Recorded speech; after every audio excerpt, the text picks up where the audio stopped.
Looking right.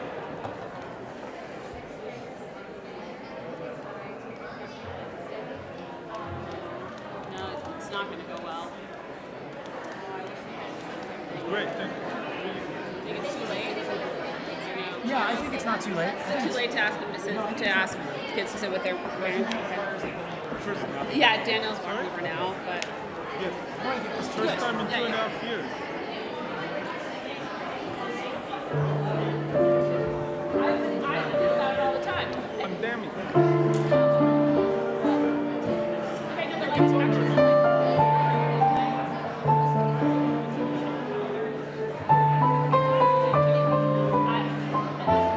Okay, good. Hi.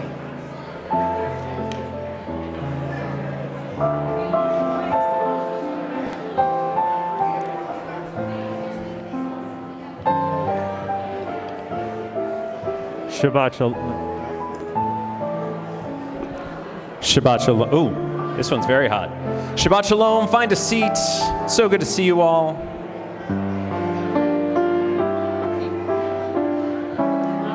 saying in the microphone or not, but Danielle's kind of helping with it.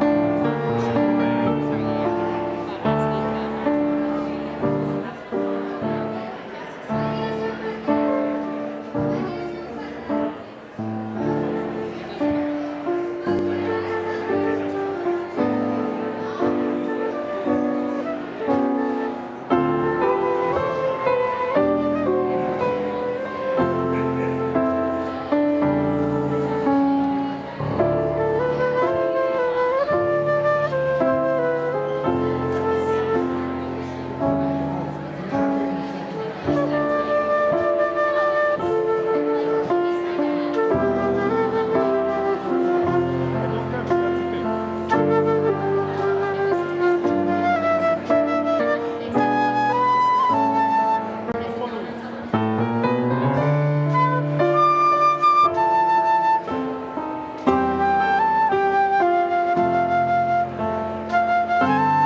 Let's play.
Shabbat Shalom. Shabbat Shalom.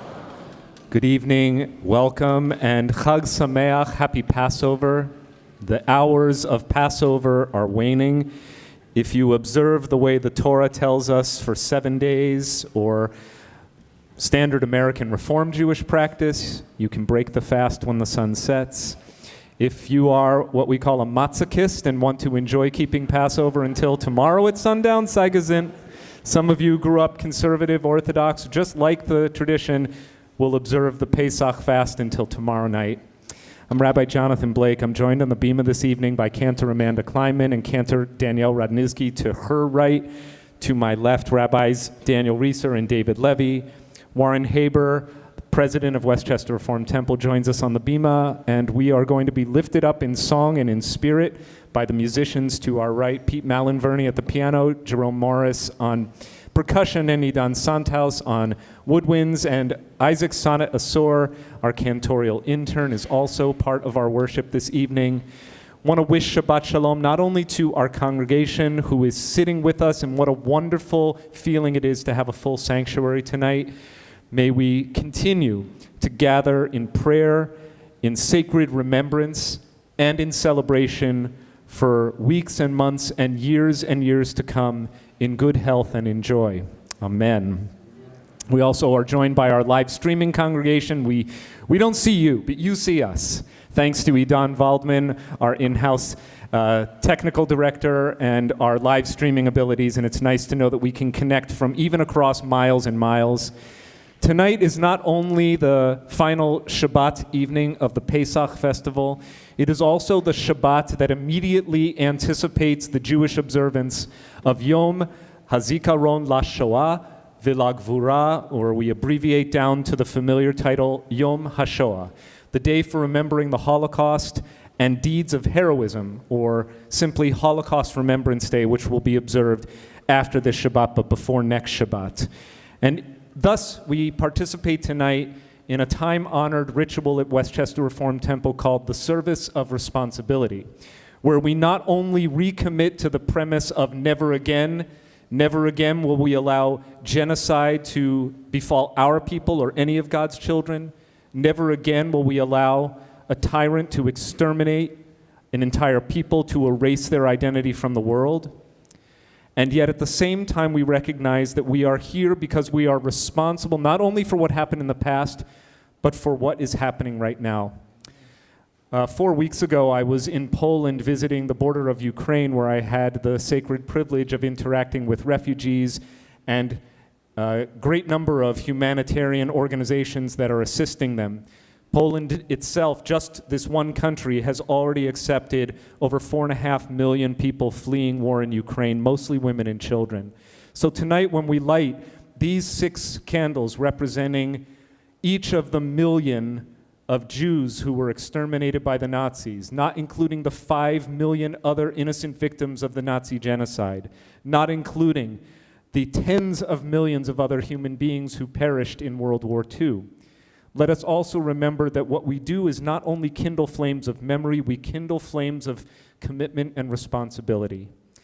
The ritual of kindling these traditional lights will be performed by members of our WRT family and by a special guest to our congregation and his family, each of whom has a personal connection to the Shoah, having had either loved ones who perished in the camps or at the hands of the Nazis, or who, through a little bit of luck and a little bit of moxie, and certainly the hand of the divine, however you understand God's role in the world, were able to survive as embers plucked from the flames. And so, in the following order, our candles will be kindled, first by Jen and Adam and Ashley Gross, Mark and Cynthia Samwick, Helene and Len Vinnick, Diane and Stanley Vickers, Ben Hyman and Jed Friedman, and our guest tonight, survivor of the Shoah, who has an incredible story to share with us, Martin Block, together with his wife Tatiana, his daughter Anna Sophia. At this time, let us kindle these lights of memorial for the millions.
from flames of memory to flames of hope, flames of joy, the light of the Shoah giving way to the warming and nurturing light of Shabbat. Warren Haber, our temple president, will you come forward at this time to help us bring Shabbat light into our community? And let us offer the prayer that invites us to remember that to kindle light in a darkening world is a mitzvah, a sacred responsibility. Baruch atah Adonai, Eloheinu melech haolam, asher kitshanu b'mitzvotav v'tzivanu lahadlik ner shel Shabbat. Amen. Thank you so much. Shabbat shalom, everyone. We'll continue on page 142. It is said that when Shabbat comes, angels accompany our steps to synagogue. Surely they do now. 142.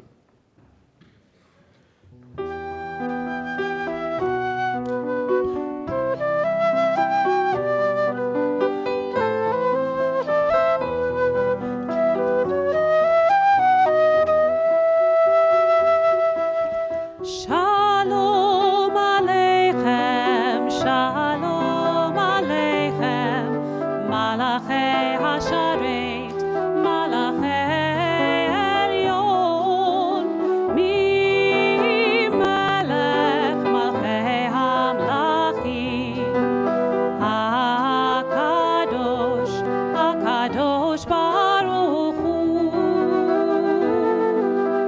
Ruachem l'shalom, malachei hashalom, malachei elyon, mi melech malachei hamlachim, hakadosh baruch hu. Shalom Aleichem, Shalom Aleichem, Malachei Hasharim, Malachei Elyon, Mi Melech Malchei Hamlachim, HaKadosh, HaKadosh Baruch Hu. Baruchuni l'shalom, malachei hashalom, malachei elyon, mi melech malachei hamlachim, hakadosh baruch hu. Shalom Aleichem, Shalom Aleichem, Malachei Hasharim, Malachei Elyon, Mi Melech Malachei Hamlachim, HaKadosh, HaKadosh Baruch Hu. Shuvchem l'shalom, malachei hashalom, malachei elyon, mi melech malachei hamlachim, hakadosh baruch hu. Shalom Aleichem. Shalom Aleichem, Shalom Aleichem, Malachei Hasharim, Malachei Elyon, Mi Melech Malachei Hamlachim, HaKadosh, HaKadosh Baruch Hu.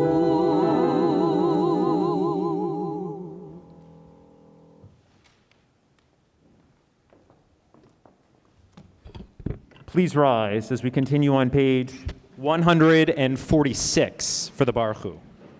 Baruch Hu et Adonai HaMevorach.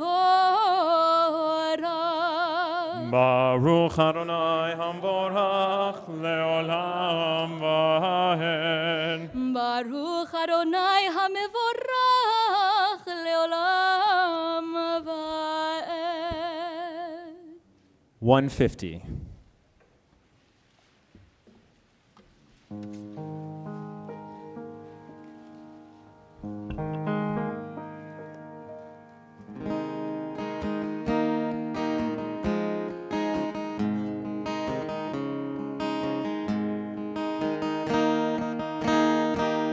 אהבת עולם, בית ישראל, עמך אהבת. תורה ומצוות, חוקים ומשפטים, אותנו לימדת. כי הם חיינו לאורך ימינו, ובהם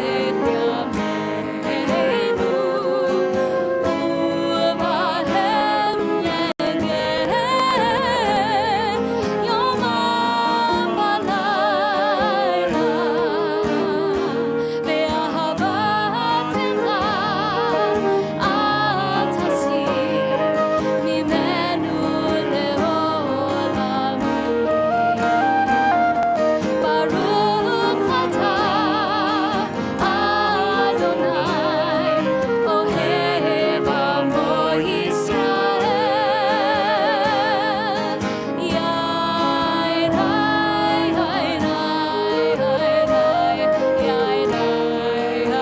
יין, באהבתך אל תסיר ממנו לעולמים. ברוך אתה, אדוני, אוהב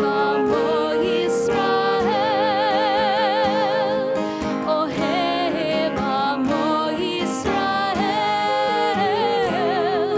אוהב עמו ישראל. שמע ישראל, אדוני אלוהינו, אדוני אחד. ברוך שם כבוד מלכותו לעולם ועד. I'm going to ask everyone to be seated except for our sixth graders, who I'm going to ask to remain standing. So everyone else, sit down. Sixth graders, stay standing. And as we turn ahead in our prayer books to page 154, hopefully you have a prayer book in hand. Again, page 154. We'd love for you to lead with us the words of V'ahavta. On three. Echad, shtayim, shalosh. ואהבת את אדוני אלוהיך בכל לבבך ובכל נפשך ובכל מאודיך. והיו הדברים האלה אשר אנוכי מצווך היום על לבביך. ושיננתם לבניך ודיברת בם בשבתך בביתך ובלכתך בדרך ובשוכבך ובקומך וקשרתם לאות על ידיך והיו לטוטפות בין עיניך וכתבתם על מזוזות ביתך ובשעריך למען תזכרו ועשיתם את כל מצוותיי והייתם קדושים לאלוהיכם. אני אדוני אלוהיכם אשר הוצאתי אתכם מארץ מצרים, להיות לכם לאלוהים. אני אדוני אלוהיכם. Yasher Koach, nicely done. You guys can take a seat. It's no surprise we're doing that right before the song Micha Mocha, because really seeing them is an inspiration to me. I know it is an inspiration to so many of us, the way in which they are owning their leadership and becoming the leaders they are meant to be right before our very eyes. So we offer now page 158, Micha Mocha, celebrating them and that vision of a better world.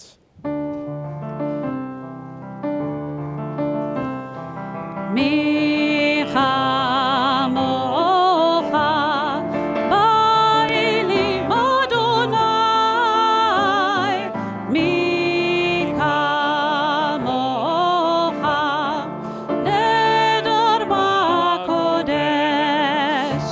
Nora Nora tehilot Tehilot oseh Oseh feleh.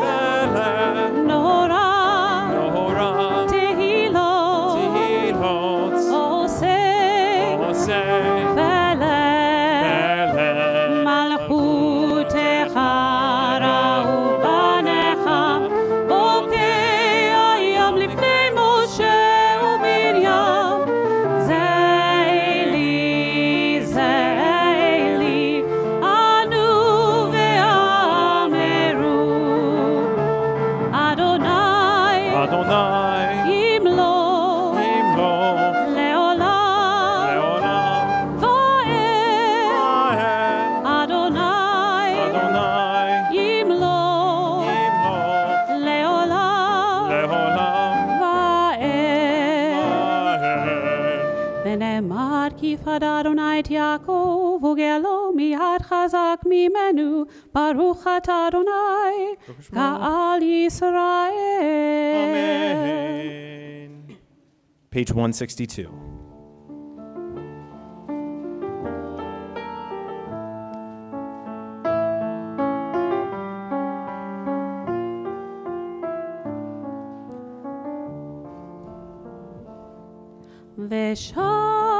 ושמרו בני ישראל את השבת, את השבת, לעשות את השבת לדורותם, לדורותם ברית עולם. ביני ובין בני ישראל, אותי לעולם. ביני ובין בני ישראל, אותי לעולם. כי ששת ימים עשה אדוני את השמיים ואת הארץ, וביום השביעי שבת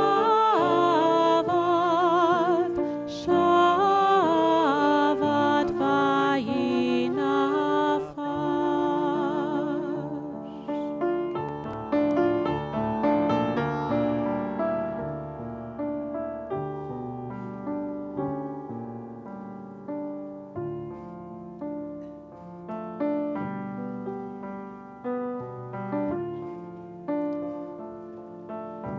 Please rise as we turn to page 164.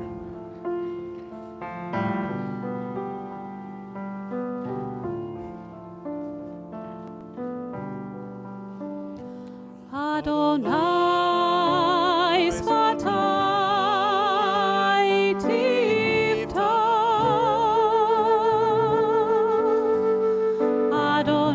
Adonai sfatai tiftach.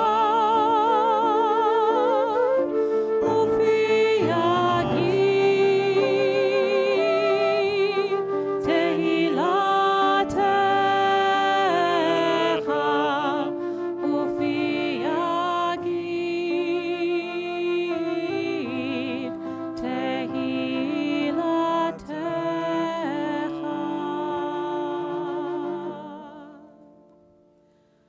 Baruch atah Adonai Eloheinu v'Elohei Avotenu ve'Imotenu Elohei Avraham Elohei Yitzchak v'Elohei Yaakov Elohei Sarah Elohei Rivka Elohei Rachel v'Elohei Leah Ha'el Hagadol Hagibor v'Hanora El Elyon Gomel Chasadim Tovim Vekonei Hakol Vezocher Chasdei Avot Ve'imahot Umevi Geula Livnei V'neihem Leman Shemo Be'ahava Melech Ozer U'Moshia U'Magen Baruch atah Adonai Magen Avraham Bezrat Sarah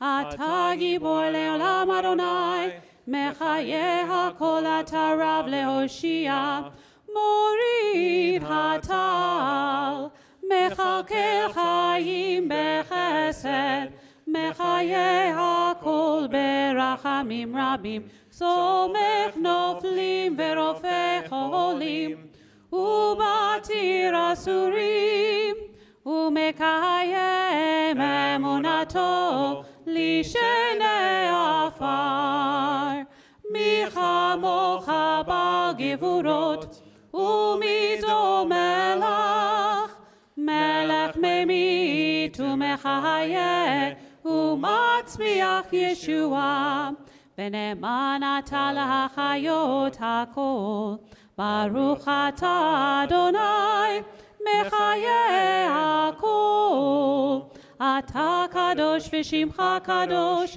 U'kadoshim bechol yom yehalelucha selah Baruch atah Adonai Ha'el hakadosh.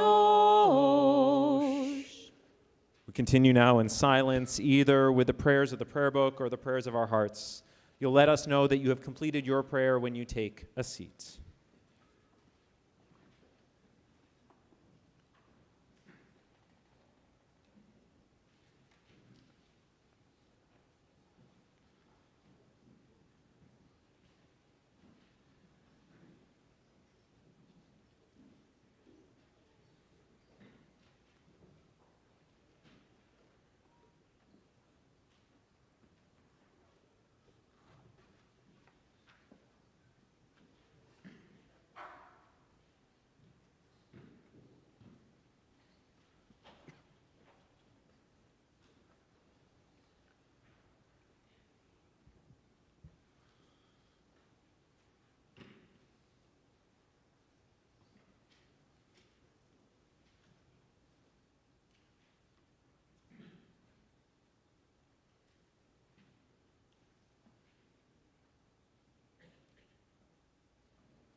Many nights we've prayed with no proof anyone could hear. In our hearts a hopeful song we barely understood. Now we are not afraid, although we know there's much to fear. We were moving mountains long before we knew we could. There can be miracles when you believe. Though hope is frail, it's hard to kill. Who knows what miracles you can achieve when you believe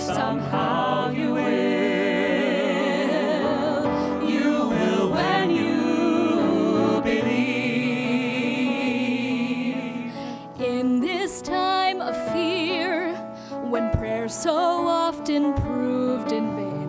Hope seemed like the summer birds too swiftly flown away. Now I'm standing here, with heart so full I can't explain, seeking faith and speaking words I never thought I'd say.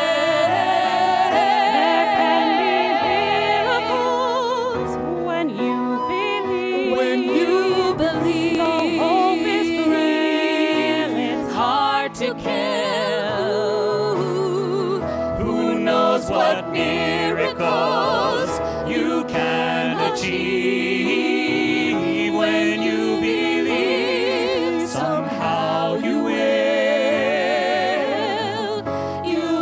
when you believe.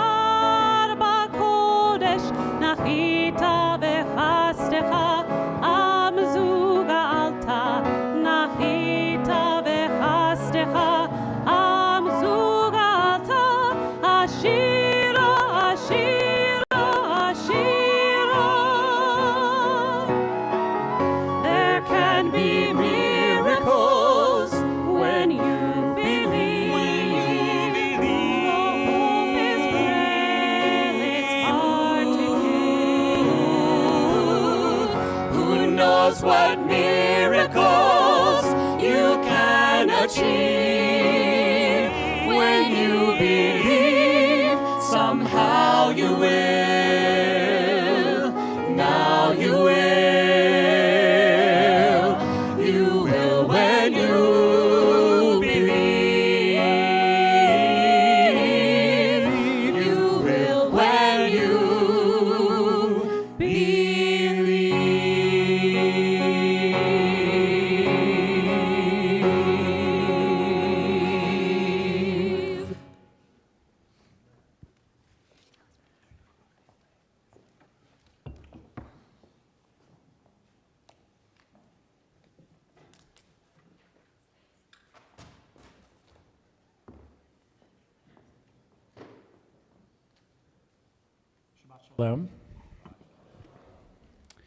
I think it was this past fall when many WRT families were gathered together in the Bronx at the Mott Haven Community Fridge to help make sure that there's fresh fruits and veggies for everyone who lives in our area, that our congregant, Michael Rackauer, approached me and asked if I'd ever seen the movie Defiance, starring Daniel Craig from 2008. I told him I had, and he then mentioned to me that he happens to know someone who, as a small child, would have been pictured in the movie Defiance. Someone who, as a young boy, hid out in the woods of Belarus, and who, with the grown-ups in the camp, were a part of the brave Jewish resistance that fought against the Nazis. And Michael asked me if I'd like to be introduced to this person who lived in our area and if we might bring him sometime to WRT, which of course I couldn't help but say, yes, let's definitely do that. So now, in order to introduce our guest speaker, Mr. Martin Block, I'd like to invite up to the bema our congregant, Michael Rackauer. Michael?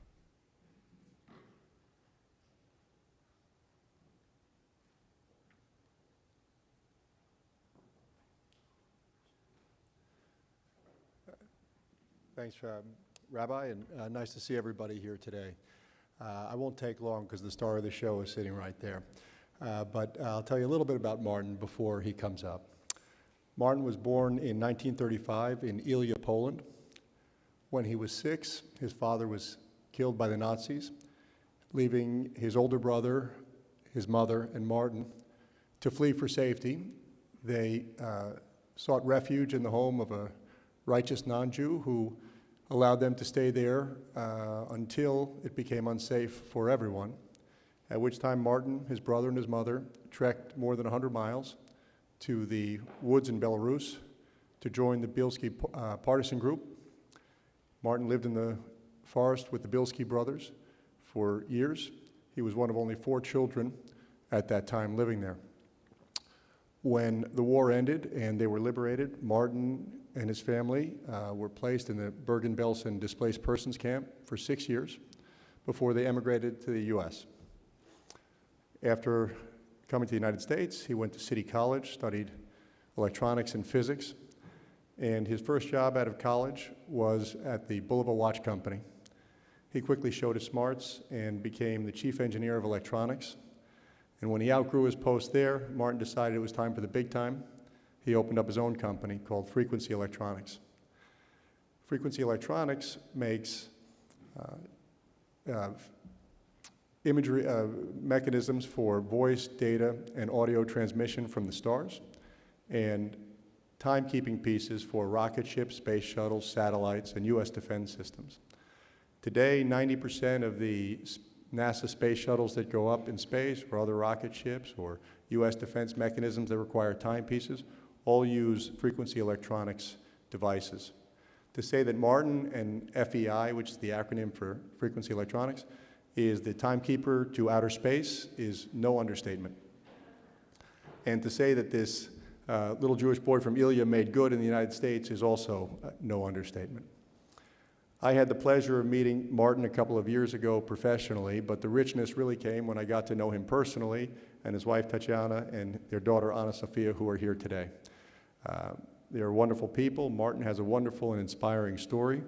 It is my absolute pleasure to introduce him here to you today, and I hope you find his story as educational and as inspiring as I have.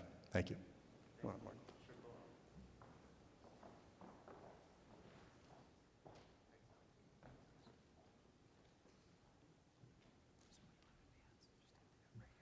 Okay.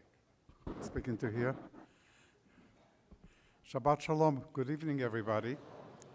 I'm a rarity because you might or might not know, but most of children my age did not have the privilege to survive the war because we were the first victims out of the 6 million Jews that were killed, approximately 1.5 million children because we couldn't work.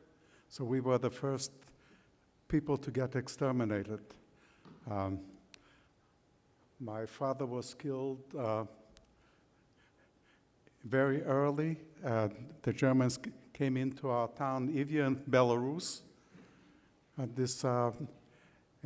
He was a director of gymnasium, and the first thing they did is organize the intelligentsia, the lawyers, the teachers, the doctors. They took them on a work routine, and of course they were all exterminated. Most of the Jews did not believe that that's possible, but fortunately for me, my mom decided that there was no hope for Jews with the Germans, and the reason I survived, and I think there are 7 people out of Ivya, out of 3,400 Jews that lived there that survived the war. And me, my mother, and my brother are one. She took us early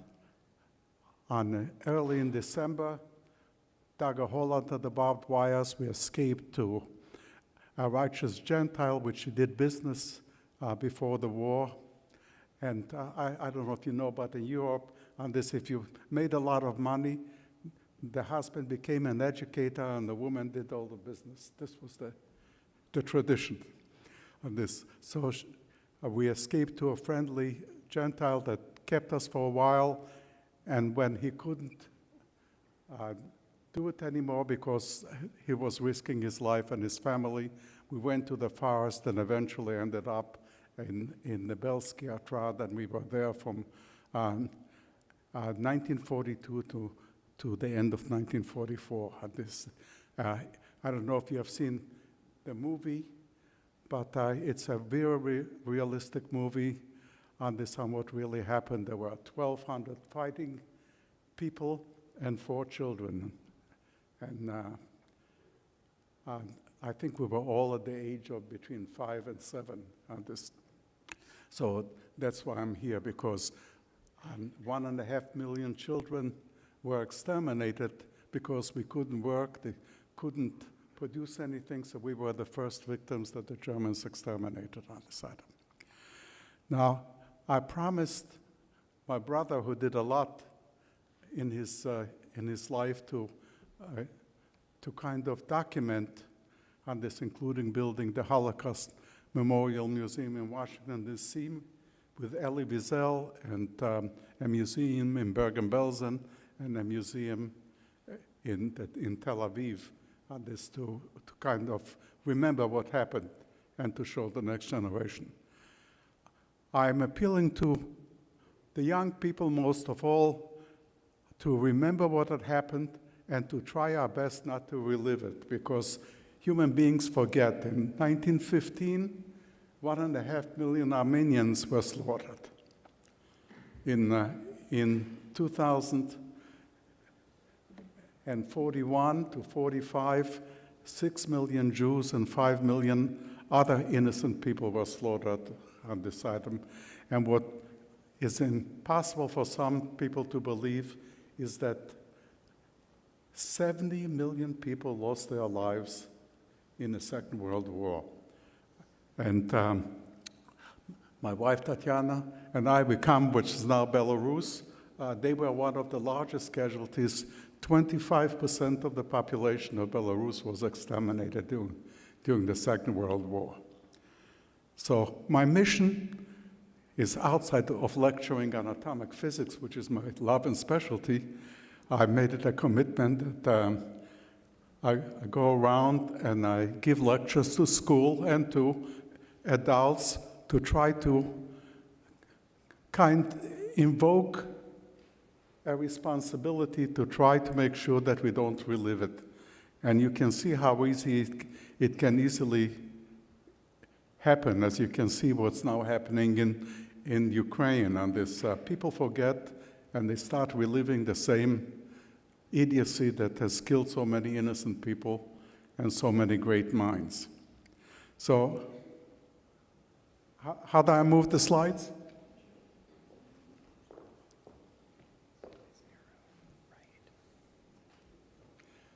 Okay, so that's me on this. I look a lot better in the picture.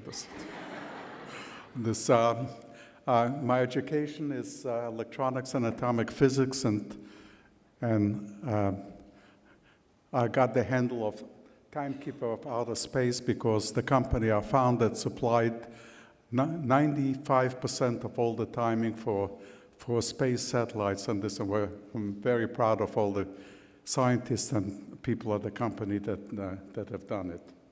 Now, which one do I push? You didn't show me which button to push. Yeah. So this one right here. This one on here, okay. There we go. Okay. Well, it is very important to remember, and most people, and I asked some of the young people in the dining room how many people were killed during the Second World War, and I get the same answer nationwide. I've given about 30 of these lectures to schools and to fairly large engineering conventions where I was the guest speaker on this. Nobody has the concept that 11 million people were killed innocently, of which 6 million were Jews and 5 million a variety of other innocent people involved. And the total people actually that were killed during the Second World War, which is unbelievable, is 70 million people. And how easily we forgot that in 2015, the same thing happened to another minority. This 1.5 million Armenians were slaughtered, and we forgot. So I'm going to do my best, since I'm kind of an oddity, since so few of children survived. My brother was 15 years or 14 years older than me on this, and if I weren't in a partisan group, I wouldn't be here on this, because we were the first victims to go to the gas chambers or to the graves, whatever is involved on there. And I hope that the younger generation will remember and do what they can to prevent the stupidity of human beings. And that gives you an idea of the innocent victims that that were killed on this. 6 million Jews, 2.5 million Russian prisoners of war, on this 2 million ethnic Poles, Serbs, mentally disabled. That's where Hitler started, and nobody did anything about it, so he continued because they were innocent victims and easy to get rid of. And then, of course, Freemasons, Slovenes, homosexuals, Jehovah's Witnesses, and the Spanish Republicans that were sent out from Spain in 1938 and were in prisoners of war camps in Germany, and they were slaughtered as well. This gives you an idea on this. This is a picture of my family in 1941, just before war started on there. And this is me sitting in the Belsky Atrat. There were 1,200 people in the Belsky Atrat and 4 children. And we learned how to shoot a gun before we knew how to read and write on this. But it was something that the 1,200 Jews in the Belsky Atrat had 2 missions, and this is to try to get Jews out of the ghetto into the ground, and at the same time to kill as many Germans as they could. And there was a problem. Some of you might ask, why did more young Jews survive the war? The Germans were very smart. They capitalized on the family strength of the unit in the Jewish community, and this is a young man that could escape and fight. If he were caught, the rest of the family would be brought in to the marketplace and cut to pieces. So the young people that escaped to the partisans were only the ones whose families were already killed, because they didn't have the heart to possibly get caught and have the responsibility of the whole family on the side. So all of the Jews in the Belsky Atrat were remnants from families that the rest of them were already killed. My father was killed in August with all of the intelligentsia and this, and the rest, we escaped. My mother's just astuteness the first week in December, and on the 15th of December, they killed all the rest of the Jews in Lviv. That's why so few of us survived. Gives you an idea, that's how we lived on this. This is a Zimlanki, which is an underground bunker, and the idea for building them is that when German planes were flying over the top, they couldn't see it. It looked just like Earth, so we were able to basically hide in plain sight on this. During the day and during the night is all the activities where the partisans were executing their function. This, when I ask young people and even lectures, I gave a lecture to about 500 scientists in Washington, D.C. They haven't got the concept that 70 million people perished during the Second World War on this. The answers that I get typically is 1 to 4 million people. It's just unbelievable. And as you can see, the country that me and my wife come from, Belarus, on the percentage had the largest, almost 25% of the population of that country was exterminated.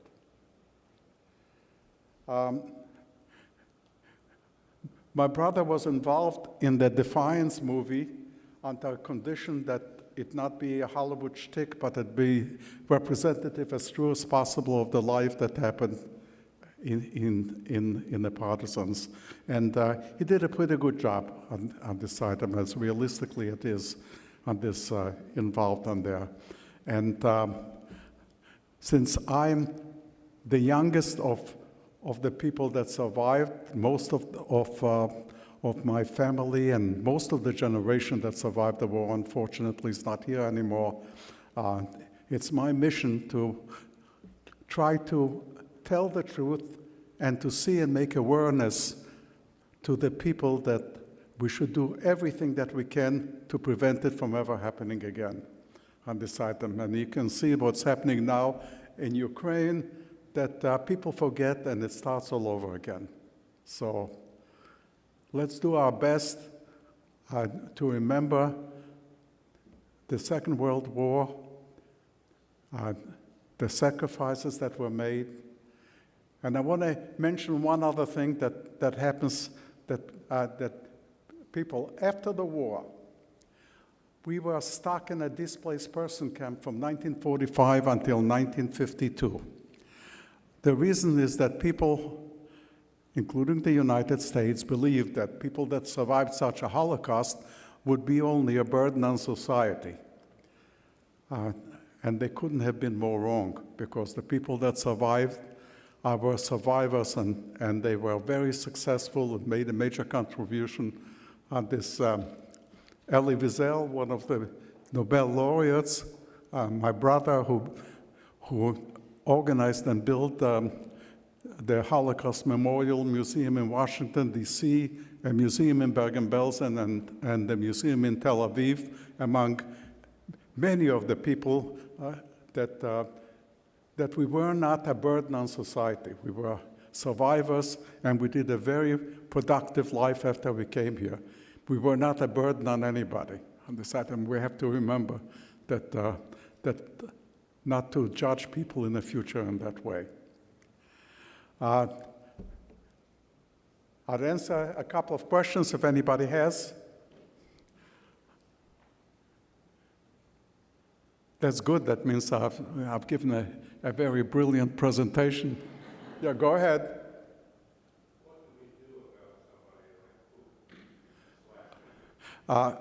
Putin on this. Maybe somebody will send them a gift of some good poison on this item. Obviously, on this, if you take a look at it, the early part that Hitler did in the early 30s, it's not much different what he's doing now. And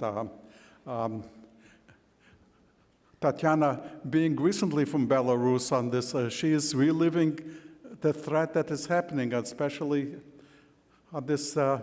It's idiocy. There's no reason, no rhyme and reason, and the world is doing something a lot more than they did during the Second World War, but not very effectively, because people are still innocent, people are still being slaughtered, and if you listen to the news, there are lots of civilians and children that have nothing to do with anything, that are just victims of the aggression that's happening on this. And I hope that he comes to his senses, or somebody brings him to the senses. I wish I had a quick solution. I promise you I would be the first one to advertise it. Yes? I can't hear you.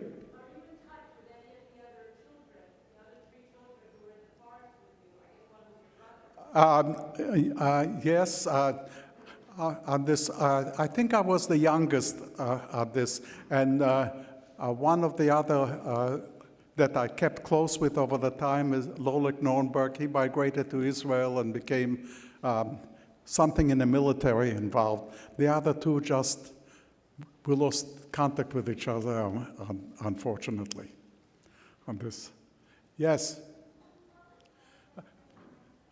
Come closer so I can hear you. What was life like during the time that you were in the forest? Come and, you be my ears right here.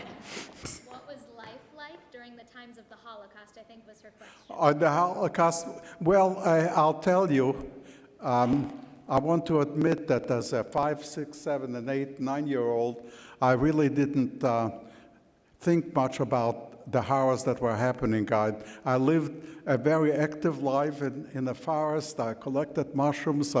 My brother went on assignments on this. My mother worked in a hospital on this point, and I just wandered through the jungle and got to know the forest very well. I'm still a good mushroom collector at this point. So I want to admit, as a child, being in the forest, I didn't think of all the horrors that were happening. It's only in my older years and taking a look at what had happens, and especially the work that my brother did in documenting it, that I became a lot more aware, and a promise to try to tell people so maybe we can prevent it from the next generation reliving it on this item. That's the important thing on that.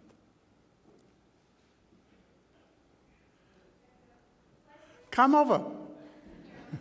Yeah, you stay right here.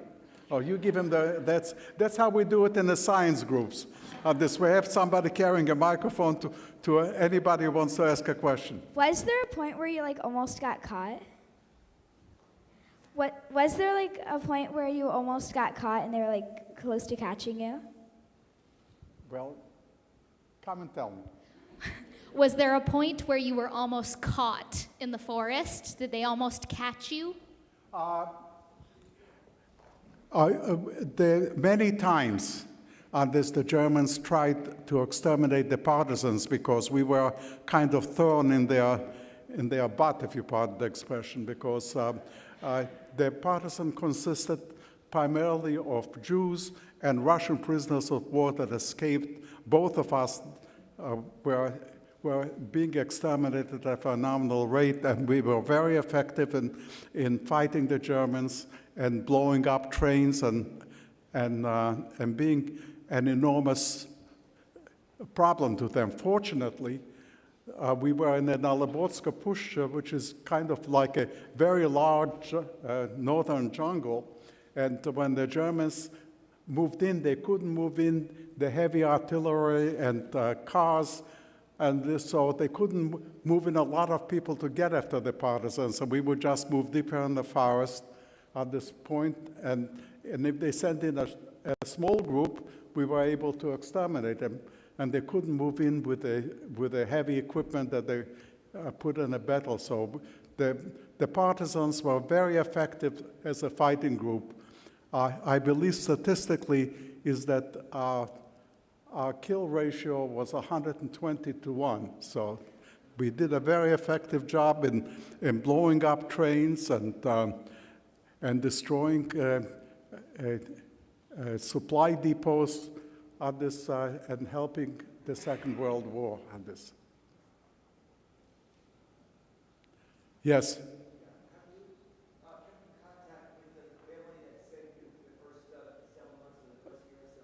Yes, for a long time, and this my mom kept in communication with them. On this, they were an older couple, and unfortunately, they didn't have any children. So, but we kept in contact with them for many years on this item. There weren't many because a Jew was worth a pound of salt. So that was a very cheap price to pay. So most of the population on this were basically against the Jews on this item.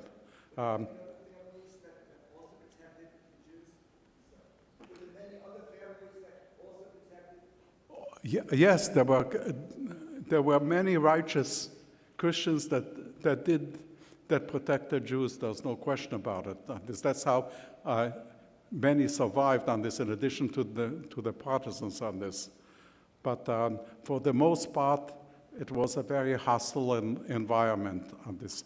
And in Belarus, where we were born, anybody who was even thought to protect the Jews would be killed just as easily as the Jews. That's why they suffered such a large percentage of the population was exterminated as well as the Jews on this side. It was very dangerous to help a Jew on this side. It took a lot of guts and a lot of commitment, and not a hatred for the Jews which existed in many of the locations on there. We were not loved. One more answer. One more question. You said in the other room before the service that you weren't very religious or very Jewish. I think that's what you said to Rabbi Blake. I'm curious what this experience as a child has done to your faith, if that's impacted how you believe in God and your Judaism. Well, it's a question that the rabbi might slap me. My grandfather was a rabbi. My mother was very religious and during even the starvation time, she would not eat any pork or this, even at a great sacrifice on this. I, at the age of 8 or 9, asked my mother, if God is so great, why does he let all of this happen? And she says, you cannot understand God's ways. So I told her that in that case, I want very little to do with God. I'm a good Jew, but I'm a good atheist. I decided I'll do a lot for humanity and the Jewish people on this, but I want to do it personally. I don't want to ask him above to do it for me. Thank you.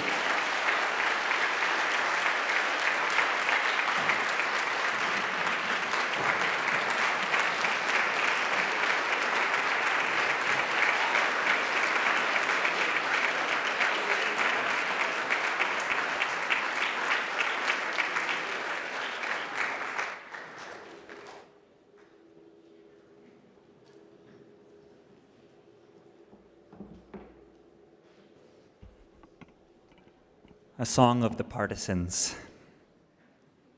Never say that you have reached the very end, when leaden skies a bitter future may portend.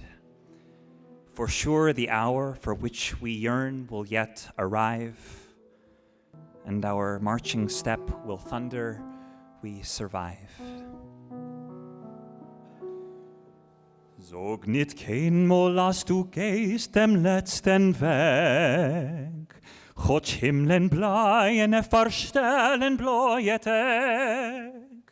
Kommen wird noch unser ausgebänkte Show, se wird abbeugt on unser Trott, wir seinen do. Kommen wird noch unser ausgebänkte Show, Sveta poekt on unser Trott, wir seinen do. Never say that you have reached the very end, when leaden skies a bitter future may portend. For sure the hour for which we yearn will yet arrive, and our marching step will thunder, we survive. For sure the hour for which we yearn will yet arrive, and our marching step will thunder, we survive.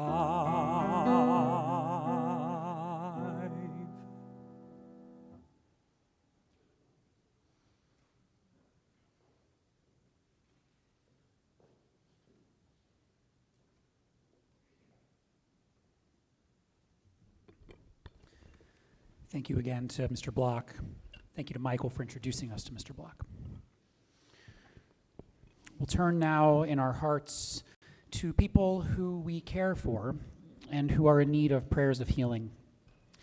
And if there's anyone you're thinking of this Shabbat who would feel good to know that you've said their name aloud in the presence of your community, someone that you're praying for, if you'd like, you're invited to rise in your seat at this time, and when I gesture to you, to please share their names with us.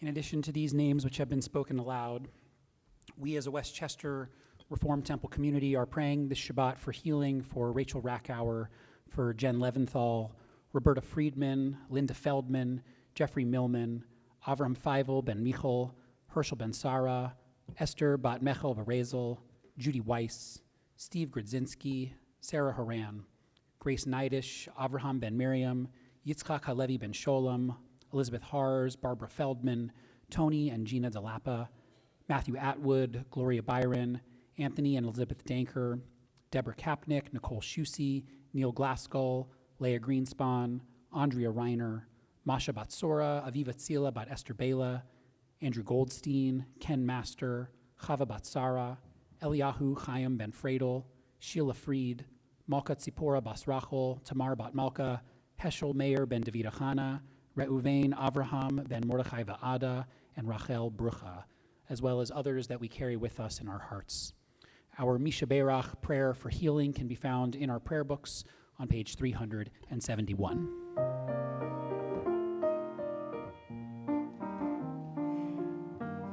Misha Berach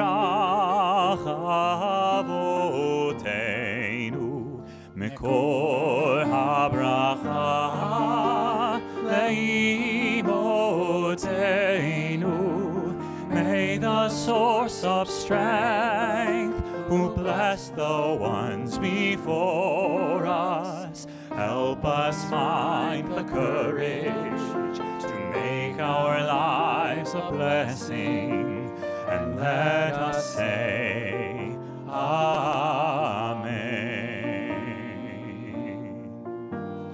Misha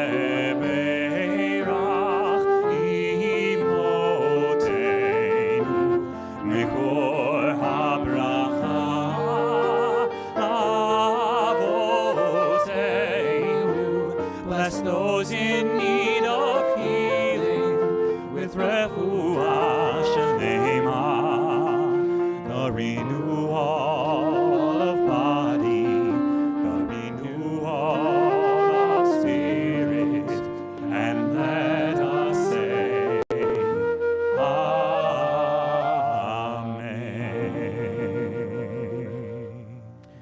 Our concluding prayers begin on page 586. Would the congregation please rise?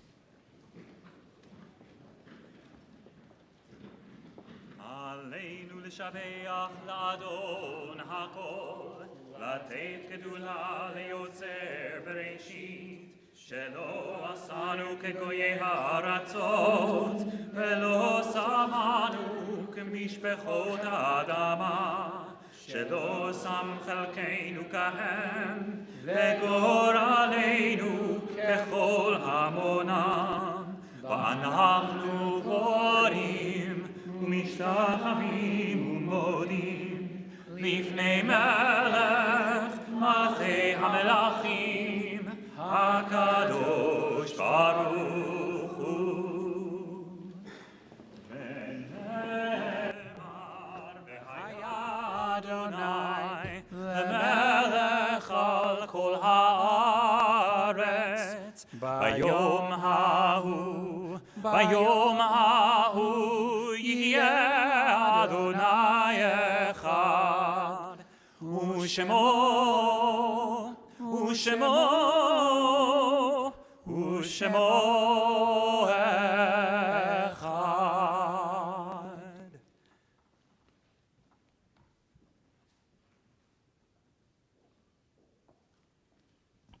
At this time, I'd like to invite forward our congregational choir to help us offer a musical meditation before our Kaddish prayer.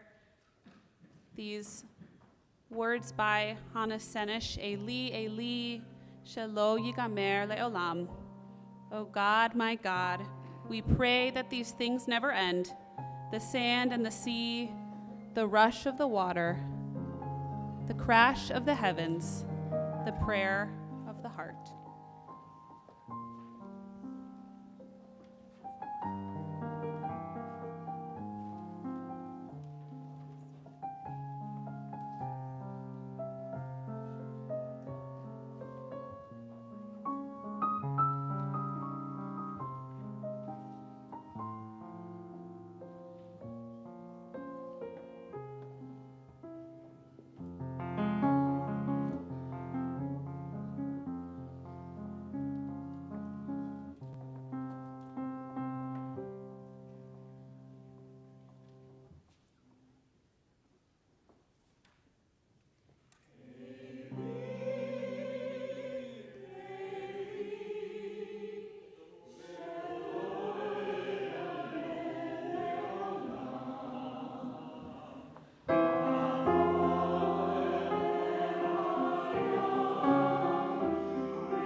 Our thoughts turn now to those who have departed this earth, our own loved ones, those whom our friends and neighbors have lost, the martyrs of our people whose graves are unmarked, and those of every race and nation whose lives have been a blessing to humanity. As we remember them, we meditate on the meaning of love and loss, of life and of death. And as we prepare now to offer the words of the Mourner's Kaddish, I would ask mourners in our congregation to rise and be acknowledged in a certain order. If you have laid a loved one to rest within the past 7 days, would you please rise and be acknowledged? If you're within the first 30 days of mourning, would you now rise? Any who are within the first year of mourning, would you please rise? And if this Shabbat marks the yahrzeit, the anniversary of your loved one's death, would you please rise? I'd ask the congregation to rise as one in support of the mourners who are among us and in memory of the 6 million Jews and 5 million others who perished at the hands of the Nazis. We remember first those most recently taken from us: Mark Lorinsky, husband of Helene Lorinsky and father of Scott Lorinsky and Robin Stammen; Paul Rittmaster, father of Peter Rittmaster. And on their yahrzeit, the anniversary of their death, we remember Linda Carol Ackerman, Joan Albin, Ann Auspitz, Cantor Eliezer Ben Aryeh, Ruth Brenner, Herbert Cheskin, Stella Cohen, Stephen Cohen, Nancy Damashek, Erwin Ellman, Caleb Ezra, Jack Feinsilver, Renee Feinsilver, Bennett Lowenstein Fishman, Alice Rudin, Ruth Friedman, Oscar Glickman, Harriet Goldberg, Joan Mark, Herman Golden, Alan Gruber, Robert Hahn, Diane Hallenbeck, Jacob Hyatt, Rebecca Yayan, David Z. Johnson, Saul Bud Capel, Alvin Kaplan, Benjamin Kaufman, Herbert Kornblum, William Mantell, Judith Martialai, Murray Nelson, Irving Nitzberg, Ruth Ortner, Marcia Peleus, Nancy B. Raisin, Norman Ryan, Gustav Rubner, James E. Siegel, Fanny Silverstein, Neil Singer, Robert Sokol, Edith Steuerman, Arnold Weissman, Isaac Weissman, Jack Wilner, Stella Zelaznik, and other names that we carry with us in our hearts. If there are any names to add to our commemoration that have not yet been said aloud, or any that I've inadvertently mispronounced, I invite you to speak them now. We'll turn then together to the words of the Mourner's Kaddish, which give thanks for the gift of life. They can be found on page 598. We say together, Yit Gadal v'Yit Kadash Shemei Rabbah, Be'alma Divrach Hirutei v'Yamlich Malchutei, B'chayechon uvyomechon uvchaye d'chol Beit Yisrael, Ba'agala uvizman kariv v'imru Amen.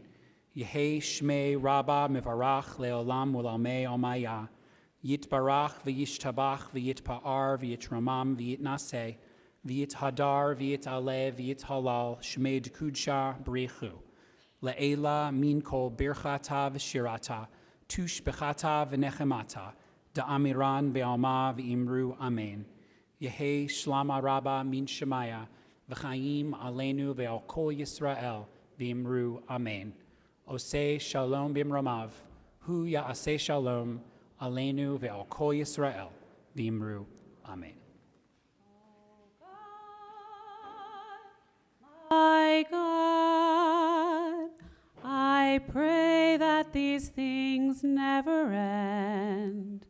The sand and the sea, the rush of the waters, the flash of the heavens, the prayer of the heart, the sand and the sea, the rush of the waters, the crash of the heavens, the prayer of the heart. We may be seated. It's now my honor to invite forward Warren Haber, President of the Board of Trustees of Westchester Reform Temple, in order to offer a few announcements.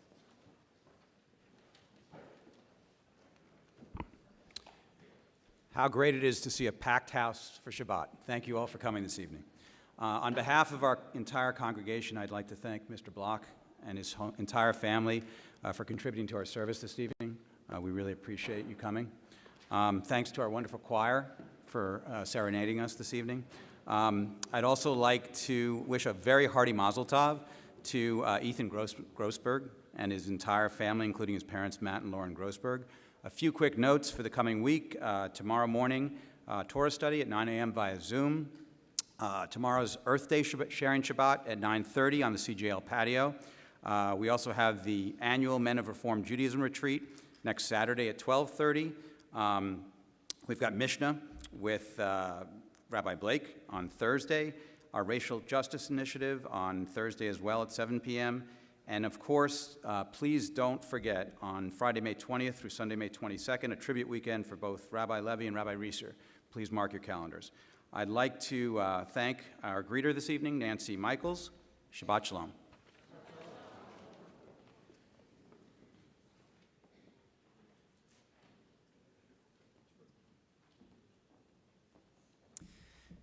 Thank you, Warren. Special thanks to our adult choir this evening as well for lifting up our spirits and helping us remember at this season of remembrance. Thank you again, Martin Block, for sharing your story. And the rabbi didn't slap, the rabbi clapped when you made it clear that your commitment to the Jewish people is unwavering, and we are so grateful. My dad once, when I told my dad at the age of 12 that I too was an atheist, over Chinese food, about 6 months before my bar mitzvah, by the way, sixth graders, he said, it doesn't really matter. He said, live like a Jew, do mitzvot, do the right thing, and your life will become all that God needs to believe in you.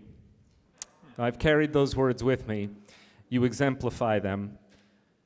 And our sixth grade students, I hope you will too. So thank you to our families who are with us tonight and for being part of this important service of responsibility. This time we would invite the entire congregation to rise. We will acknowledge the special sanctity of Shabbat through the words of the Kaddish, and then we will break bread on the bima. And our sixth grade families are invited to an outdoor celebration of Shabbat over dinner. Other families will greet one another in the lobby, and we wish everyone a Shabbat Shalom. Baruch atah Adonai Eloheinu melech haolam borei peri hagafen. Baruch atah Adonai Eloheinu melech haolam asher kitshanu b'mitzvotav v'ratzavanu v'shabbat kodsho b'ahava uvratzon hinchilanu Zikaron lemase vereshit Ki hu yom techila lemikrai kodesh Zecher letziat Mitzrayim Kivanu v'acharta V'otanu kidashta Mikol ha'amim V'shabbat kodshecha Be'ahava uvratzon Hinchatanu Baruch atah Adonai Mekadesh HaShabbat. Amen. L'chaim. Oh, I was hoping for soft, fluffy challah. Nope. This is the bread of affliction. Still, at the very tail end of this seventh day of Pesach, let us affirm what is said over the matzah when we first reveal it at the Pesach Seder. We say, Kol dichvin yete vechul, Aramaic words that mean, let all who are hungry come and eat.